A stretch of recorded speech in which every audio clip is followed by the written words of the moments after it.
5 वर्षको भित्र ड्याममा पाएँ त जापानले धेरै कुरा सिकायो। 1 घन्टा 2 घन्टा 3 घन्टासम्म लाइन बसेको त्यही टाइमहरू चाहिँ फिक्स गरेर आउनु होला। यही हो इमिग्रेसन चाहिँ साथी। एयरपोर्टहरू जाने एरिया पनि यही हो है। हेलो गाइस, फेरि पनि welcome back to my YouTube channel. Obviously I am Ritika.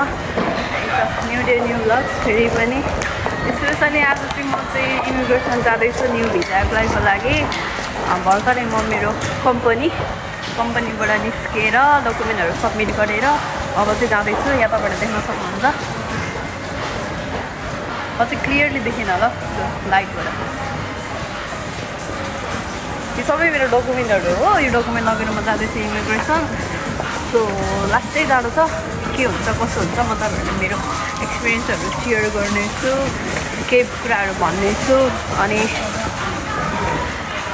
कति वर्षको भिजा पाउँछु आई डोन्ट नो। हो 5 वर्षको भिजा ड्याममा पाएँ त एकदम खुसी हुन्थेँ। थाहा छैन कोही पनि एप्लाई गर्नु यति है त। गाइज म चाहिँ सिनागावा स्टेसनमा छु। एकदम गाह्रो हो कत्रो छ कि स्टेसनै। अनि कहाँ हो कहाँ कुदेको छ हो। बल्ल बल्ल यता आइपुग्यो यहाँ रहेछ। अब यहाँबाट फेरि बसमा चढेर त्यस्तै आधा घन्टा समथिङ लाग्छ होला म इमिग्रेसन पुग्छु। गाइज कत्रो धेरै ह्याप्पी देखिरहेको छ है।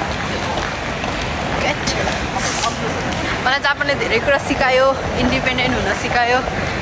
एभ्रिथिङ एक्लै गर्नुपर्छ। सो गर्दा गर्दा बानी परेर हिम्मत नै आउँदो रहेछ कि मतलबै हुँदैन सब कुरा एक्लै ह्यान्डल गर्ने हो।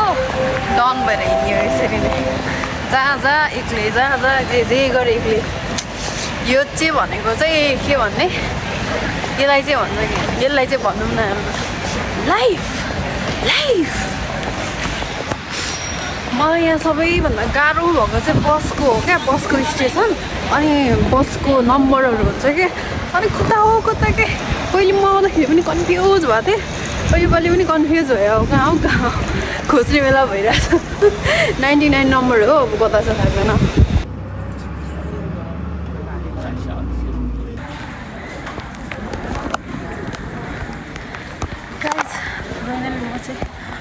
इमिग्रेसनमा अराइभ चाहिँ भएँ है।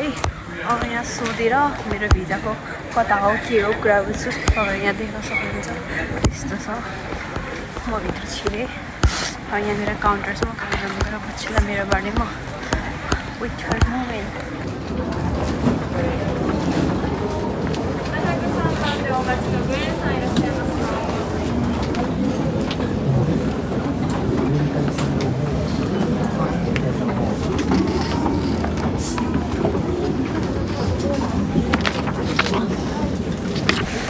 साथीहरू फाइनली मेरो सक्यो ल। काम सक्यो कम्प्लिटली। अब म रिटर्न हुन्छु घर। यस्तो जाडो छ नि, एकदम गाह्रो भइरहेछ। त्यहाँबाट जाने रहेछ। यस्तो भोक लागिरहेछ फेरि के खाने के गर्ने। अब मैले भित्र चाहिँ किन भिडियो बनाइन भने हामीले लाउडली बोल्न मिल्दैन क्या त्यहाँनिर। कुरा डिस्टर्ब हुन्छ। अनि गाली खानुभन्दा त भिडियो गर्दिनँ। मैले सर्ट भिडियो चाहिँ बनाएको छु अभियसली। यहाँ बोल्नु पऱ्यो एकछिन। अनि एउटा कुरा तपाईँहरूलाई के सेयर गर्नु मन लाग्यो भने तपाईँहरू यहाँनिर इमिग्रेसनमा आउनुहुन्छ भने चाहिँ आउने कामहरू छ भने चाहिँ यो तपाईँलाई हेल्प हुनसक्छ। इमिग्रेसनमा तपाईँहरू आउनुहुन्छ भने चाहिँ आउनुभन्दा अगाडि नै डेटहरू चाहिँ इन्टरनेटबाट गुगलमा क्रोममा जहाँ जाँदा छ भने हुन्छ इमिग्रेसन सर्च गरेर टोकन भन्छ नि नम्बर जिकान डेट चाहिँ किनेर डेट चाहिँ फिक्स डेट भन्छ नि त्यसलाई। इङ्ग्लिसमा के भन्छ नेपालीमा के हुन्छ डेट लिनु होला भन्छु। डेट लिएर आउनु होला किनकि यहाँनिर वेटिङ। तपाईँले डेट लिनु भएन भने तपाईँ सिधा यहाँ आउनुभयो भने तपाईँले 3 घन्टा 4 घन्टा त वेटिङ नै हुन्छ क्या। अनि तपाईँले त्यो डेट इन्टरनेटबाट अगाडि नै लिएर आउनुभयो भने चाहिँ नभएको भने 30-40 मिनटमा तपाईँको ट्रन आउँछ अनि तपाईँको काम सकिन्छ क्या। र त्यहाँनिर बसेको देख्छु कि बाफ्रे 1 घन्टा 2 घन्टा 3 घन्टासम्म लाइन बसेको हुन्छ। यति धेरै भिड हुन्छ। त्यो अगाडि नै डेट नलिएकोहरूले। मैले त अगाडि डेट लिएको थिएँ। डेट हिजै लिएर 3 बजीको लिएँ। अनि सजिलो भयो लाइन बस्न। आधी घन्टाभन्दा अगाडि बस्यो भने ठ्याक्क लाइन मेरो 3 बजी नै आएको क्या ट्रन। त्यही भएर तपाईँहरू चाहिँ इमिग्रेसनमा आउनु हुँदैछ भने चाहिँ प्लिज अगाडि नै डेट लिएर आउनु होला। डेट लिएर मतलब त्यो हुन्छ नि टाइमको डेट हो। त्यो चाहिँ के भन्छ हो नेपालीमा भन्नै आएन हो। यी अब जापानिजमा चाहिँ यो याको भन्छ कि यो याको भाङ्गो त्यही डेट नम्बर भनौँ न त्यही टाइमहरू चाहिँ फिक्स गरेर आउनु होला अनि मात्रै तपाईँलाई सजिलो हुन्छ अब एउटा हागाकी भरेर पनि दिएको छु मैले चाहिँ फिक्स के अरे कम्प्लिट भयो मेरो चाहिँ कति 5 मिनट पनि लागेन होला ट्याङ्डुङ सक्यो अब कहिले रिटर्न आउँछ थाहा छैन कति वर्षको पाउँछु थाहा छैन आई विल प्रे गर्नेछु राम्रै भिजा आओस् केही प्रब्लम नहोस् हुँदैन पनि इस्युको नाममा घोषणा गर्छु सो गाइज अब म रिटर्न भएँ म तपाईँहरूलाई के भन्नु यहाँ के देखाउँ भन्ने पनि भिडियो गर्न पाइनँ त्यही भएर एकदम भोक लागिरहेछ सायद म अब कहीँ रेस्टुरेन्ट जान्छु कि अब एकचोटि कहाँ घर जान्छु के थाहा छैन सो हेर्नु नि साथीहरू यस्तो छ वेदर क्या यस्तो चिसो न चिसो छ हो पानी पनि परिरहेको रहेछ यो चाहिँ इमिग्रेसन है तपाईँले फोटोसोटो देख्नु इन्टरनेटमा तपाईँले हेर्नुभयो भने भेटिहाल्नुहुन्छ इमिग्रेसन बिल्डिङ हो यो सिनागाउँमा पर्छ टोकियोदेखि त्यही आधी घन्टा 1 घन्टा जो समथिङ कता बस्नुहुन्छ त्यही एन्सर पर्छ यस्तो वेदर भइरहेछ पढ्ने पनि देखाइदिउँ अब म बसबाट जान्छु यस्तरी हिँडाइ यस्तो भइरहेछ छाता बोकेकै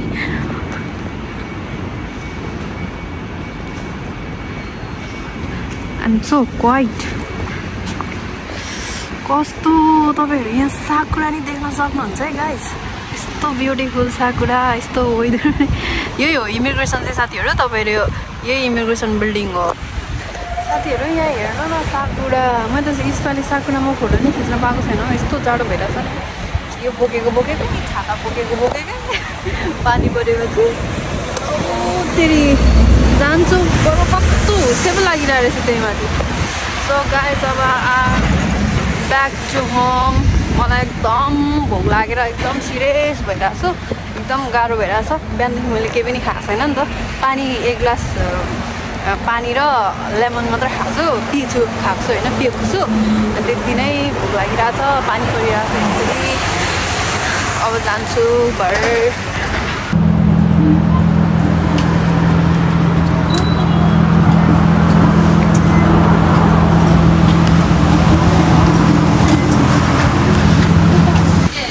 गाइस म चाहिँ सिनागाउँ आएकी है यो चाहिँ तपाईहरु हेर्न सक्नुहुन्छ हजुर नेपाली नै हो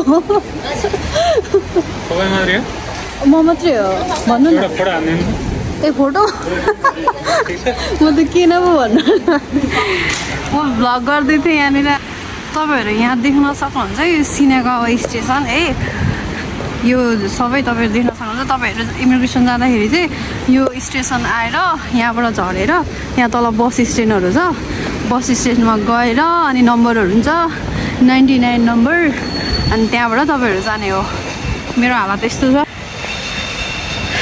कस्तो पानी परिरहेछ यहाँ सक्नुहुन्छ आनन्द चिलमा भनेर तर भुलले चाहिँ एकदम रुइरहेछ एनीवे केही छैन भिजा एप्लाई भयो फाइनली तेरी पानी परेर खतम भयो नि एउटा अङ्कललाई पनि भेटेँ सुमेसेन भन्नुभयो नेपाली अङ्कल हुनुहुँदो रहेछ अनि ए नेपाली हो मैले तपाईँ नेपाली हो भन्दै थिएँ ए तिमी नेपाली हो भन्नुभयो अन्त फोटो खिचिदियो नि त त्यसै भनेर हिरो पोजमा फोटो खिचिदिएँ अङ्कलजीलाई अनि मलाई लाग्यो मेरो बाटो आवाज चाहिँ मैले खास गरी मैले आज मेरो माइक किन्न खोजेको क्या के अरे यो भ्लगको लागि माइक त्यो नेपाली भन्दा पनि इन्डियन सप थियो त्यहाँ गएको रहेन रहेछ के अनलाइन नमगाइ भएन यसरी गर्दाखेरि कस्तो मेरो भोइसहरू राम्रो आउँदैन है के गर्नु साथीहरू अब अलिक पछि दामी माइक किन्छु अनि दामी भ्लग बनाउँछु ल अहिले चाहिँ बोम्बिन्दा साइड माफ गर्नु होला डिस्टर्ब भयो होला तर म मेरो भ्लग बनाउन छोड्दिनँ हामी एयरपोर्टहरू जाने एरिया पनि यही हो है हानेदा नारिता कता जाने नेपाल जाँदाखेरि पनि यही स्टेसन आउनुपर्छ प्राय होइन यो स्टेसन हो युजली नै स्टेसन जाने अनि अर्को सट्टसँग जाने कस्तो छ यो भनेको एयरपोर्टतिर जाने एरियाहरू पनि हो मेरो खुट्टा यस्तो दुखिरहेछ नि यस्तो दुखिरहेछ कहिले रुम पुगेर भक्क सुत्नु जस्तो भइरहेछ गाइस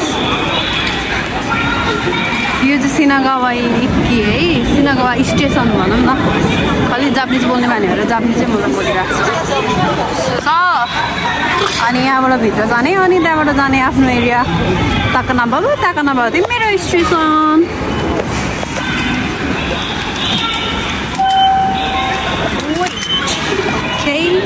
कति रुपियाँ 1751 रुपियाँ रहेछ 1751 रुपियाँ मेरो यहाँ मात्र लाइन ओके गाइस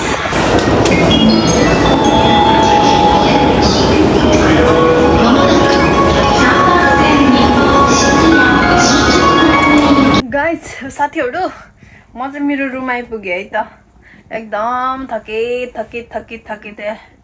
भयो एकदम टायर्ड उभिएर के भएको उभिएर ट्रेनमा झुन्डिँदा हो बेहाल यस्तो गलेर आयो नि भोक लागेको छ त्यस्तै के सामानहरू खानेकुराहरू किनेर ल्याएको छ अब बनाएर खान्छु अनि के भन्नु पर्यो भन्दै थिएँ बिर्सेछु मैले कस्तो भयो क्या गलेर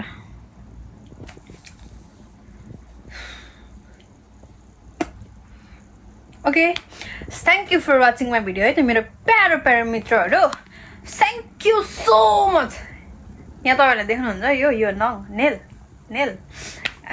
खासमा चाहिँ मैले यहाँ हुन्छ नि टेम्परीवाला त्यो के भन्छ त्यसलाई इङ्ग्लिसमा के भन्छ बिर्स्यो आर्टिफिसियल नङ लाएर गएको थिएँ होइन हाँसउठ्दो कुरा सुन्नु नि नङ लाएर चाहिँ गएको थिएँ खासमा चाहिँ तर मेरो फर्स्ट टाइम क्या कहिले लगाएको थिइनँ त्यस्तो अनि ट्राई गर्नु पर्यो भनेर लाएर गएको नङ त उक्किदिरहेको के एउटा बिचको नङ त कहाँ गयो उक्किएर छैन रहेछ हो उडेर अनि एउटा सबमा गएर नङ पालिस किनेर गएर अनि सबै निकालेर फालेँ होइन फालेर चाहिँ अनि त्यहाँनिर वेटिङमा 1 घन्टा अगाडि पुगेको थिएँ 3 बजेको मैले टाइम चाहिँ डेट टाइम लिएर गएको थिएँ अनि आधी घन्टा 3 बज्नुभन्दा आधी घन्टा अगाडि चाहिँ लाइन बस्नु पर्दो रहेछ क्या अनि वेटिङमा गएर बस्दै नङहरू सबै उक्काइदिएर नङ पालिस लगाइदिएको गाह्रो छ हौ नजान्नु पनि तर एक्सपिरियन्स गर्नु चाहिँ पर्छ सबै कुरा